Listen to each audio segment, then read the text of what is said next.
সুপ্রিয় শিক্ষার্থীবৃন্দ, আশা করি তোমরা সকলেই ভালো আছো। রানীদয়াময়ী উচ্চ বিদ্যালয় কর্তৃক আয়োজিত অনলাইন ক্লাসে তোমাদের সকলকে স্বাগতম জানিয়ে শুরু করছি আমাদের আজকের এই অনলাইন ক্লাসটি।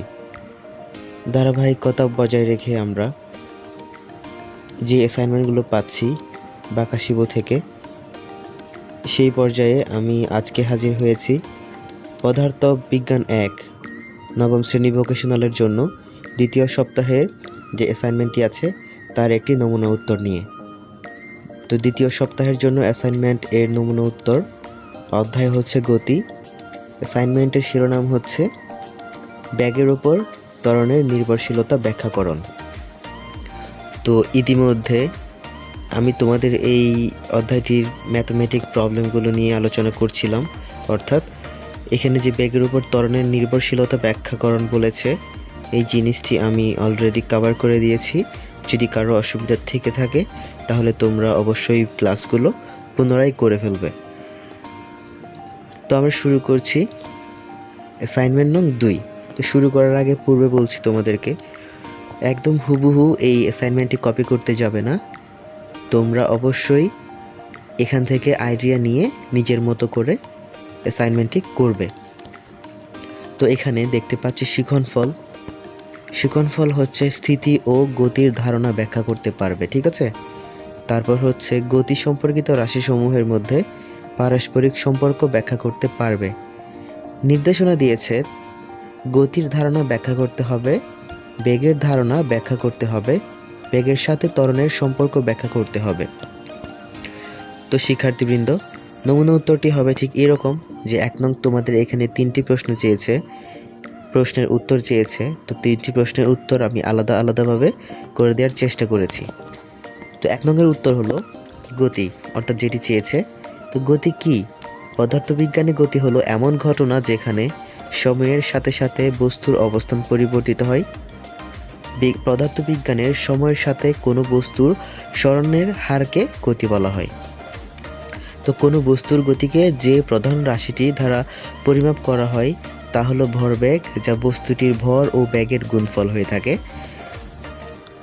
বস্তুর ভর ও বেগের বৃদ্ধিতে এর ভরবেগও বৃদ্ধি পায়, আমরা এটা জানি। তো ভরবেগের নিত্যতার সূত্রানুসারে কোনো ব্যবস্থার উপর প্রযুক্ত বল অর্থাৎ বাহ্যিক বল শূন্য হলে ব্যবস্থাটি মোট ভরবেগ সংরক্ষিত বা অপরিবর্তিত থেকে যায়, ঠিক আছে। আরও ভালোভাবে যদি বলতে যাই তাহলে বলতে পারি আমরা ক্রিয়া প্রতিক্রিয়ারত একাধিক বস্তুর মধ্যে ক্রিয়া প্রতিক্রিয়া বল ব্যতীত অন্য কোনো বল কাজ করে না। তো বল যদি কাজ না করে তাহলে ক্রিয়া ঘটার পূর্বের মোট ভরবেগ ও পরের মোট ভরবেগ সমমান হবে, অর্থাৎ সমান হবে। তাহলে এখানে অর্থাৎ সবশেষে যদি বলতে হয় সময়ের পরিবর্তনের সাথে পারিপার্শ্বিকের সাপেক্ষে বস্তুর অবস্থানের পরিবর্তনই হলো গতি। কিন্তু এই অবস্থান পরিবর্তনের ধরন সব ক্ষেত্রে এক নয়। বস্তু বা ব্যক্তি কখনো সোজা পথে, কখনো আঁকাবাঁকা পথে, কখনো ঘোরা পথে চলে, অর্থাৎ ঘোরাফেরা বাঁকা এই ধরনের পথে চলে থাকে, কখনো একই জায়গা থেকে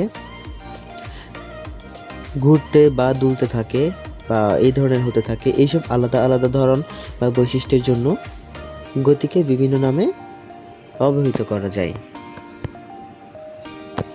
তো বিভিন্ন প্রকার গতি অর্থাৎ গতির প্রকারভেদটা খুব দরকারি একটা জিনিস, এটিও চেয়েছে ওখানে। তো সরল রৈখিক গতি প্রথমে আছে মসৃণ মেঝের উপর গড়িয়ে দেওয়া মার্বেলের গতি, উপর থেকে ছেড়ে দেওয়া বস্তু পৃথিবীর আকর্ষণে মাটিতে পড়ার যে গতি, এগুলো হচ্ছে রৈখিক গতি। অর্থাৎ যখন কোনো বস্তু সরল রেখা বরাবর চলে তখন বস্তুর ওই গতিকে সরল রৈখিক গতি বলে। তো রৈখিক গতি কি? আঁকাবাঁকা পথে হেঁটে যাওয়া সাইকেলের গতি, রিকশার গতি, মোটর গাড়ির গতি ইত্যাদি বক্র রৈখিক গতি। অর্থাৎ কোনো গতিশীল বস্তু যদি গতিপথ বাঁকা হয়, বক্ররেখা বরাবর হয়, তখন বস্তুটিকে অর্থাৎ বস্তুর গতিটিকে বক্ররৈখিক গতি হিসেবে ধরা হয়, ঠিক আছে, অর্থাৎ বলা হয়। তারপর রয়েছে ঘূর্ণন গতি। চলন্ত সাইকেল, এখানে চলন্ত বানানটা ভুল হয়েছে, দন্তিয়া নয়তো হবে। তো চলন্ত সাইকেলের বা রিকশার চাকার গতি, বৈদ্যুতিক পাখার গতি, পৃথিবীর নিজ অক্ষে আবর্তনের গতি, লাচিমের গতি ইত্যাদি ঘূর্ণন গতি, অর্থাৎ কোনো বিন্দু বা অক্ষকে কেন্দ্র করে যখন কোনো বস্তু ঘুরতে থাকে তাতে বস্তুটির যে গতি হয় তাকে ঘূর্ণন গতি বলে। তারপর হচ্ছে পর্যায় গতি। কোনো গতিশীল বস্তু গতি যদি এমন হয় যে এর গতিপথে কোনো নির্দিষ্ট বিন্দুকে যে নির্দিষ্ট সময় পর পর যে একই দিক থেকে অতিক্রম করে, তাহলে সেই গতিকে পর্যায় গতি বলা হয়। যেমন বৈদ্যুতিক পাখার গতি হতে পারে, ঘড়ির কাঁটার গতি, গ্রামফোন রেকর্ডার, ওই যে গ্রামফোন যেগুলো আছে না সেগুলো রেকর্ডারের গতি ইত্যাদি। আবার ঘড়ি, পেন্ডুলামের গতি, দোলকের দোলন গতি, ইঞ্জিনের মধ্যে পিস্টনের সামনে পেছনের গতিও পর্যায় গতি বলা হয়। এগুলো সকল কিছুই তোমাদের কিন্তু পরিচিত আছে, ঠিক আছে। এভাবে দোলন গতি দিয়েছে, এরপর একটি জটিল গতি দিয়েছে। এগুলো আমি পড়ে শোনালাম না, তোমরা স্ক্রিনশট নিয়ে নাও অথবা পজ করে এটি পড়ে নাও। তারপর আমরা যদি 2 নং সমাধানে আসি, দেখতে পাচ্ছি বেগ। বেগ কি? বেগ হচ্ছে নির্দিষ্ট দিকে দূরত্বের পরিবর্তনের হার তথা সরণের হারকে বোঝায়। সুতরাং সময়ের সাথে কোনো বস্তুর সরণের হারকে বেগ বলে, অর্থাৎ বস্তু নির্দিষ্ট দিকে একক সময়ে যে পথ অতিক্রম করে তাই বেগ। বেগ এমন একটি ভৌত রাশি বলতে বোঝাচ্ছি, দিক রাশি বা ভেক্টর, ঠিক আছে। আমরা জানি এটি একটি ভেক্টর রাশি। তো একটি ভৌত রাশি যা মান ও দিক উভয় প্রকাশ করে। এই মান ও দিক উভয় প্রকাশ করে বিধায় এটাকে ভেক্টর বা দিক রাশি বলা হয়ে থাকে। তো পক্ষান্তরে বেগের মানকে দ্রুতি বলা যায়, শুধু মান রয়েছে কিন্তু দিক নেই, ঠিক আছে। তো আমি আবার জিনিসটা বলছি, বেগ এমন একটি ভৌত রাশি যার মান ও দিক আছে, অর্থাৎ ভৌত রাশি দিক ও মান থাকে, তাই বিধায় এটিকে দিক রাশি বা ভেক্টর রাশি বলা হয়। এই কারণে বেগ ঋণাত্মক হলেও দ্রুতি কখনো ঋণাত্মক হতে পারে না। অর্থাৎ এখানে বেগ একটি ভেক্টর রাশি। গাণিতিকভাবে গতিকে সাধারণত সরণ, দূরত্ব, বেগ, দ্রুতি, ত্বরণ এবং সময়ের সাহায্যে ব্যাখ্যা করা হয়। একজন পর্যবেক্ষকের সাথে একটি প্রসঙ্গ কাঠামো যুক্ত করে সময়ের সাথে ওই প্রসঙ্গ কাঠামোর সাপেক্ষে কোনো বস্তুর অবস্থানের পরিবর্তন নির্ণয়ের মাধ্যমে বস্তুটির গতি পর্যবেক্ষণ করা হয়। এখানে চিত্র দিতে বলেছিল বিধায় আমি একটি নমুনা চিত্র দিয়েছি, তোমরা সুন্দর করে এটি অঙ্কন করে নেবে। এখানে উত্তর, দক্ষিণ, পূর্ব, পশ্চিম থেকে একটি গ্রাফ হিসেবে এই যে একটি গাড়ি যে 30 ডিগ্রি অ্যাঙ্গেলে 30 ডিগ্রি অ্যাঙ্গেলে যাচ্ছে এটি বোঝানো হয়েছে। এখন যদি কোনো বস্তু t সময়ে নির্দিষ্ট দিকে s দূরত্ব অতিক্রম করে তাহলে বেগ হবে v = s/t। আমরা জানি এটা। মাত্রা, বেগের মাত্রা হচ্ছে মাত্রা ও দ্রুতি মাত্রা, ঠিক আছে। এটি বেগের মাত্রা ও দ্রুতি মাত্রা একই, অর্থাৎ v = L/1। এটি অ্যাকচুয়ালি ইনভার্স 1 হবে। একক বেগের একক ও দ্রুতি একক একই, অর্থাৎ ms ইনভার্স 1, ঠিক আছে। তো বেগের একক ও দ্রুতির একক নিশ্চয়ই একই হবে। তারপর রয়েছে বেগ কত প্রকার, অর্থাৎ বেগ 2 প্রকার হতে পারে, এক সুষম বেগ, 2 অসম বেগ। সুষম বেগ কি? যদি গতিশীল কোনো বস্তুর বেগের মান ও দিক পরিবর্তিত থাকে তাহলে সেই বস্তুর বেগকে সুষম বেগ বলে। শব্দের বেগ সুষম বেগের একটি প্রকৃষ্ট প্রাকৃতিক উদাহরণ বলতে এখানে প্রকৃত প্রাকৃতিক উদাহরণ বলা হয়েছে, অর্থাৎ সঠিক একটি উত্তম একটি প্রাকৃতিক উদাহরণ বলা হয়েছে। তো অসম বেগ, যদি কোনো বস্তুর গতিকালে তার বেগের মান কিংবা দিক বা উভয়ের পরিবর্তন ঘটে তাহলে বস্তুর সেই বেগকে অসম বেগ বলে। অর্থাৎ কোনো বস্তু যদি সমান সময়ে সমান দূরত্ব অতিক্রম না করে কিংবা চলার সময় গতির দিক পরিবর্তন করে তাহলে সেই বেগ অসম বেগ হয়।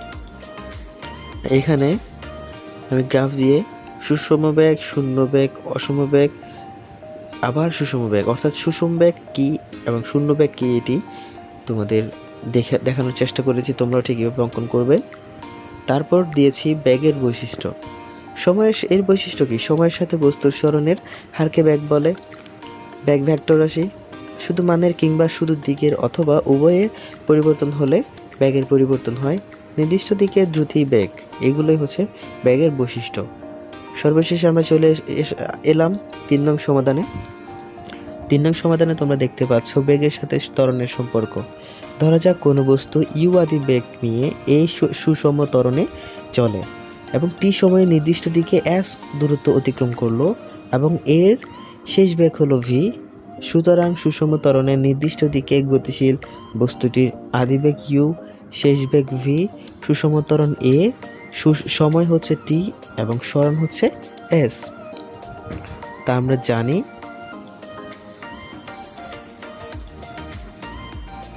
যে বেগের পরিবর্তনের হারকে ত্বরণ বলে।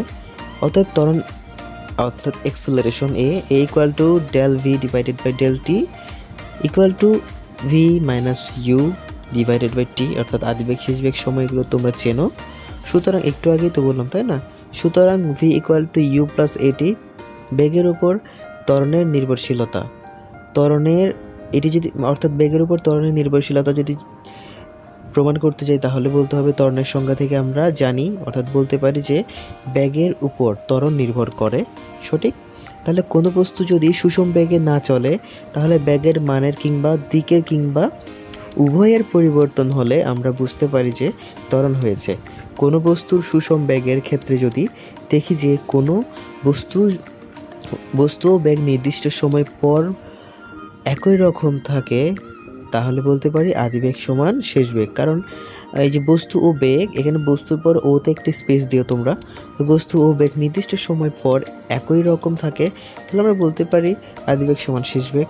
সেই ক্ষেত্রে আমরা acceleration equal to V minus you divided by T. এখানে আমরা জানি acceleration equal to V minus you divided by T. তো আমরা যেহেতু বলেছি আদিবেগ এবং শেষ বেগ ইজ ইকুয়াল, তো আমরা এখানে ইউ এই জায়গায় ভি বসিয়ে দেব। ঠিক আছে? অর্থাৎ আদিবেগের জায়গায় শেষ বেগ বসিয়ে দেব। তাহলে ঘটনাটি হবে এরকম, এই যে ইকুয়েশনটি হবে V minus V divided by T, আর ভি থেকে ভি চলে গেলে জিরো আমরা জানি। অর্থাৎ যেহেতু শেষ বেগ আদিবেগ সমান, তো জিরো হলে এখানে অর্থাৎ ভি থেকে ভি চলেই গেল, তাহলে জিরো হলো। তো জিরোর সাথে যদি আমরা জিরোকে না মানে টি দিয়ে জিরোকে না আনলেই আমরা জানি পৃথিবীতে যে কোনো কিছুকে দিয়ে যদি জিরোকে ভাগ করা হয় তাহলে এটির অ্যান্সার জিরোই আসবে। তার মানে 0 মিটার পার সেকেন্ড ইনভার্স 2। আমরা জানি অ্যাক্সেলারেশনের এককটি হচ্ছে মিটার পার সেকেন্ড স্কোয়ার, অর্থাৎ মিটার সেকেন্ড ইনভার্স 2। তো এখানে কোনো ত্বরণ থাকে না, কিন্তু অসমবেগের ক্ষেত্রে ত্বরণ থাকে না। ঠিক আছে? এখানে কোনো ত্বরণ থাকে না। ঠিক আছে? এখানে অর্থাৎ আমি বলতে চেয়েছি লেখাটা এই যে অসমবেগের ক্ষেত্রে ত্বরণ থাকে না।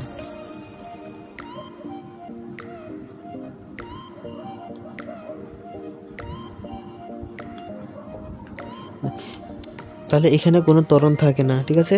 তাই ত্বরণের মান নির্ণয়ের জন্য বেগের প্রয়োজন। সুতরাং আমরা বলতে পারি যে বেগের উপর ত্বরণ নির্ভরশীল। বিশেষ দ্রষ্টব্য, গতির সমীকরণ নিয়ে আমি বলেছি, এর পূর্বে একটি ভিডিও দিয়েছি। তোমরা চাইলে ভিডিওটির সাহায্য নিয়ে বেগের সাথে ত্বরণের সম্পর্ক গাণিতিকভাবে নির্ণয় করে এই প্রশ্নটাকে আরও ইমপ্রুভ করতে পারো। তো সকলকে একটাই রিকোয়েস্ট করব